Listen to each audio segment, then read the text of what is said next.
Olá pessoal, tudo bem? Eu sou Tata Quilumbo, sacerdote e mestre do Templo de Quimbanda do Minho de Exu Marabô e Maria Padilha. Essa casa, esse templo de culto tradicional de Quimbanda Nagô, Malê e Mussurumim. E hoje venho falar para vocês um pouquinho, dando continuidade a nossos processos sobre os reinos de Exu. E vamos falar sobre o reino das trevas.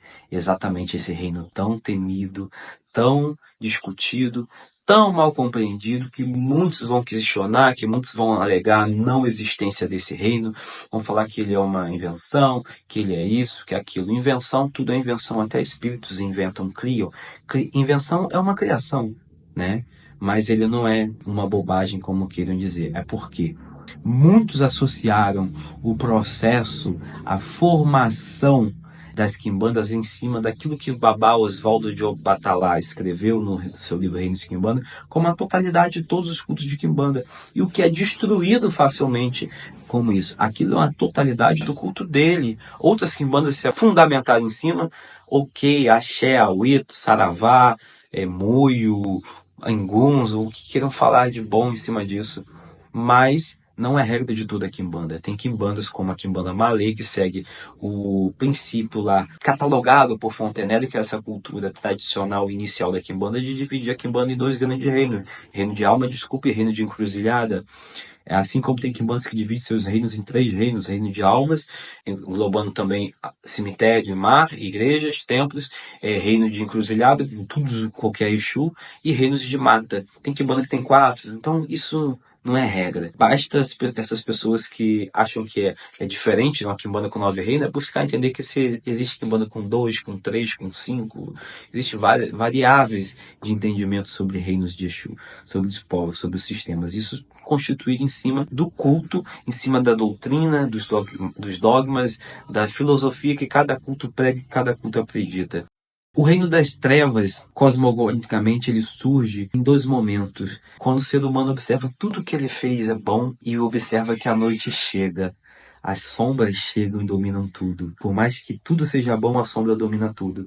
E assim ele vê que por mais que ele seja bom, ele tem um demônio interno. Ele tem uma escuridão interna, ele tem uma trevas interna. E ele aprende a manipular toda essa força mágica, toda essa força boa que o Reino do Oriente trouxe, que o Reino das Almas trouxe para as suas forças e os seus propósitos internos. Aqui a gente tem que deixar separado que não é questão de bem ou mal, porque o que é bom para mim pode ser ruim para você. Ruim para o meu inimigo às vezes é indiferente, mas o ego, ele é algo meio sombrio, ele é trevoso se você parar para pensar. Por isso que a maioria dos cultos que falam de relações comunitárias, eles tentam destruir o conceito de ego e elevar o conceito do nós. Mas o ego, ele é exatamente isso. Aqui nós falamos, o reino das trevas, ele fala do escurecimento do ser humano, da obscuridade do ser humano. Ele fala da capacidade do ser humano em ver que ele tinha força para tombar os seus inimigos, seja na feitiçaria,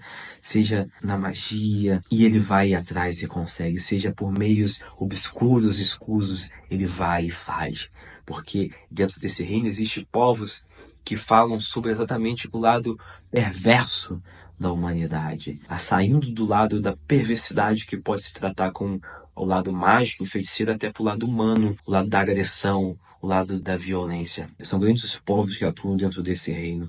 Esse reino é formado por grandes espíritos manipuladores, conhecedores, sabedores das magias de ordem positiva ou negativa, que esses feiticeiros poderosos e temidos ao redor de todo o mundo, eles encontram-se aqui dentro do reino das trevas. Tanto que a própria figura de São Cipriano dentro da Quimbanda Nagô, esse santo mítico, bruxo, ele se encontra associado exatamente tanto ao reino das almas, mas ao reino das trevas também. Porque é através dessa cultura que esse conhecimento de bruxaria, de feitiçaria, de perversidade, vamos dizer até com esse olhar católico de iniquidade, adentra as práticas humanas e as práticas da macumba. E aqui tem espíritos de natureza animalística, totêmicas também. Por mais que o reino das matas tenha, esses espíritos aqui também tem, mas tem o seu lado trevoso, o seu lado perigoso, vamos dizer assim, mais exacerbado. Aqui tudo que fala de trevas é tudo aquilo que é sombrio, tudo aquilo que pode ser destrutivo. As trevas, ela representa exatamente é isso, é a escuridão total. Aquilo que não existe um ponto de luz para te guiar. Existe apenas as trevas. As trevas, elas se tornam o seu próprio caminho. E se você não for um grande guerreiro, um grande conhecedor, as trevas te enrolam, te enganam. Da forma que a Macaia também consegue enrolar, as trevas é muito mais. Porque a Macaia tem horas de luz e horas de trevas. As trevas só tem trevas.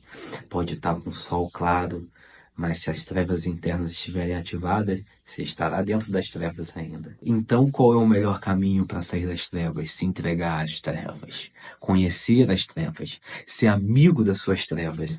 Dos seus demônios, dos seus medos, dos seus temores. Porque a maioria das vezes os seus temores é porque as pessoas fazem você crer que são o seu temor. Mas às vezes aquilo é o seu ponto forte, que quando bem trabalhado vai te ajudar em muito a crescer, em muito a sair do lugar. E por isso a cor desse reino, por mais que nós podemos usar o preto e o roxo representando a escuridão, e o roxo representando uma forma escura, mais escura do vermelho, ou transmutadora desse axé, ou usamos o cinza também, o cinza chumbo, a cor preferencial desse reino é a cor preta. Né? A cor preta é o grande símbolo deste reino, em verdade, porque representa exatamente isso, a capacidade. O preto absorve toda qualquer energia, toda qualquer luminosidade. Isso o prisma ensina isso, que o preto ele absorve. Ele dentro dele ele some com tudo. O preto é um grande buraco negro, é uma coisa que consegue absorver tudo. Se você não conseguir ter força, você cai dentro dele e nunca mais você vai sair. Nunca mais você vai conseguir. Isso é o risco do feiticeiro que se entrega às artes trevosas, que adora, acha que ele está abafando, que vai ser grandão na destruição apenas. Às vezes ele vira escravo daquela trevosidade total. Quando para ver, a vida dele é só demanda, demanda, demanda, demanda, demanda, demanda. O cara não prospera, o cara não sai do lugar, o cara não cresce. Por quê? A demanda consumiu ele. As trevas falou, opa, fica aqui comigo, que é mais fácil você ficar me alimentando do que alimentar outros sentidos da sua vida. Porque o medo domina a cabeça do feiticeiro fraco. Acha que tudo o que acontece com ele é demanda. Se ele come algo que não vai fazer bem ao estômago dele, ele tem um problema lá de fígado, ou dá um arroto, ou dá uma dor de barriga, um desinteria, vai falar que está sofrendo demanda. Se ele anda na rua e não consegue ver a pedra do calçamento deslocada e dá uma topada, foi demanda. Se ele distrai olhando seu telefone e bate com o carro, vai falar que foi demanda. Mas ele esquece, porque isso é exatamente o se perder nas trevas que a gente fala. O bom feiticeiro, ele entra, ele manipula as trevas todos os dias, faz qualquer trabalho de treva, destrói, pinta e borda, como diz o ditado, e ele fica tranquilo, a vida dele anda. Mas os caras que mexem sem ter o preparo, eles certamente se perdem. Por quê? Desculpe me falar, para ser um grande feiticeiro, um assassino a nível espiritual, de fazer feitiço que mata, que destrói, mas que não tem uma casa para morar, que não tem um local para curtir todo esse trabalho, para que adiantou tudo isso? Mas se você faz tudo isso, consegue ter a força boa, mas maléfica também, fazer esses estragos, mas prospera, tem seus patrimônios, cresce, cada dia que passa, tem sua felicidade, então você é um feiticeiro que sabe dominar suas trevas internas e as trevas que a religião te oferece. E a regência desse reino é exatamente o Exu Rei e a Pombogira, rainha das trevas. Alguns no passado chamavam esses espíritos associados também com Exu Rei, rainha do inferno, porque esse reino também era chamado, e ainda é chamado por alguns ainda, de reino do inferno, né? Porque o povo do inferno é um dos povos que habitam esse reino. E naquele conceito antigo, muito antigo, o céu, o paraíso cristão sempre foi considerado luz, e o mundo dos mortos, esse local de treva, de ranger de dente, como diz a Bíblia, né, era associado a inferno. Então o termo inferno acabava que naquele momento era superior, né? Mas o rei e rainha são o rei e rainha das trevas. E são espíritos que não são muito a favor de luz. Realmente são espíritos que não gostam de luminosidade, porque o campo de força, a força deles é a trevosidade. São espíritos que, quando se acendem vela em seus rituais, obrigatoriamente as velas serão negras, independente se é por bem ou por mal. Até porque o negro, a cor preta, é uma cor neutra. Você que define o que vai ser, se vai ser bom, se vai ser mal. E dentro desse reino, nós temos uma miríade de povos também. E a gente fala de 9 povos, 10, 11, mas em verdade são muito mais que isso. Dentro do reino das trevas, nós vamos ter o povo das trevas. O povo das trevas é exatamente o quê? Exatamente esse povo que fala sobre aquela capacidade de obscurecimento, que é a ponto que se a pessoa não consegue se encontrar, ela vê que tudo está perdido. As trevas é aquela total profundidade da escuridão. E é onde nós podemos ver a presença desse aqui, no reino das trevas, a conexão muito grande até com a morte do povo das trevas, onde vamos ver a presença de Exu, de caveiras trabalhando, do próprio rei e rainha das trevas, o Exu Sete Trevas, Dama da Noite também, a pombogira que trabalha dentro do povo das trevas. Por mais que a pessoa, mas a noite tem luminosidade. Nem toda noite tem, nem todo lugar na noite tem luz. E nós vamos ter o Lorde da Morte também. Nós vamos ter dentro o povo das sombras, que é aquelas pessoas que viveram as sombras, as margens, são espíritos extremamente observadores, são espíritos oportunistas de certa forma. Eles observam nas sombras até ter a oportunidade de fazer o que eles precisam fazer na sua vida. São espíritos excelentes para feitiço, para que ele age no momento certo, entendeu? Para aquele que deseja o feitiço acontecer no momento certo, sem desespero, é o povo das sombras. Aqui nós vamos ver Exu Sete Sombras, Pombogira Sete Sombras, Exu Sete Almas, Pombogira das Sombras, Exu Penumbra. Vamos ver esse povo que trabalha com as sombras.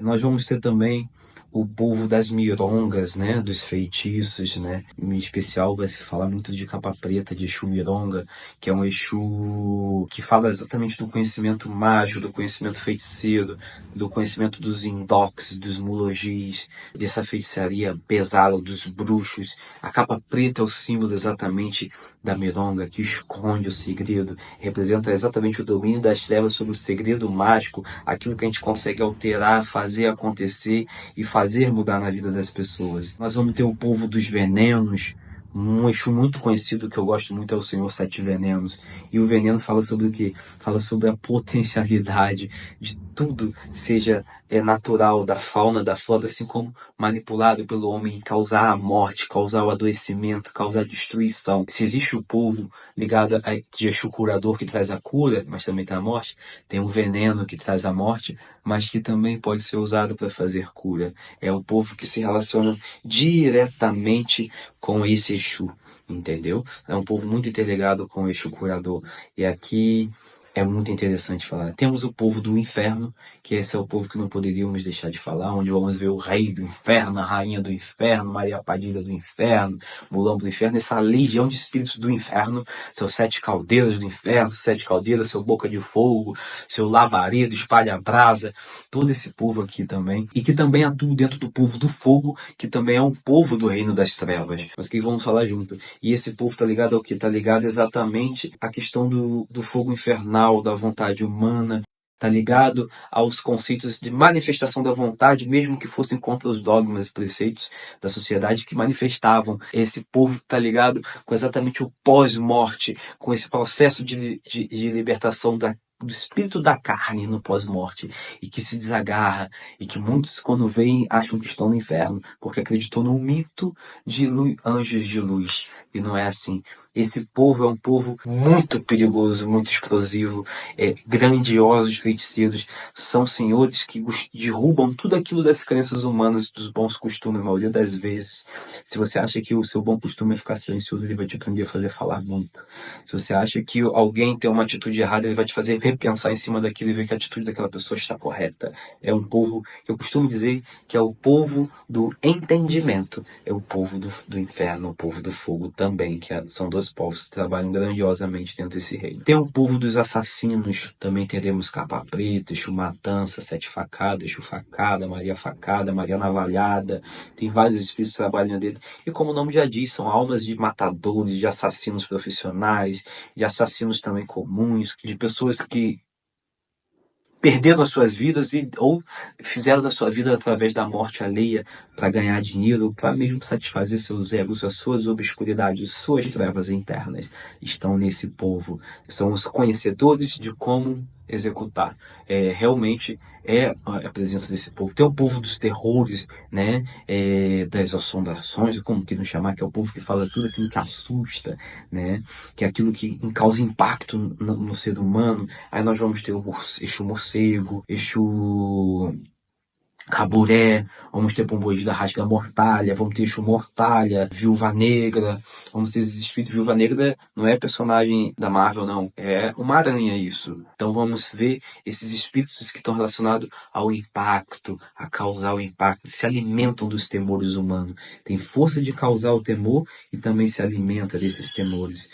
Esse reino é um reino deveras interessante. Apesar que nós estamos num ambiente claro, se eu estivesse num ambiente escuro, não ia nem aparecer, entender? Mas é um reino deveras importante. É um reino que sempre vai causar confusões, vai causar desentendimentos, porque muitos vão falar que não existe, porque ele é uma parte do reino das almas, ou é uma parte do reino do cemitério, ou do reino da lira, porque na visão de Oswaldo de Obatalá, o povo do inferno é um povo relacionado à lira, onde se relaciona ali o inferno, questão dos inferninhos, né, das boates, dos locais obscuros da sociedade, onde ocorreriam apostas, orgias, essas coisas.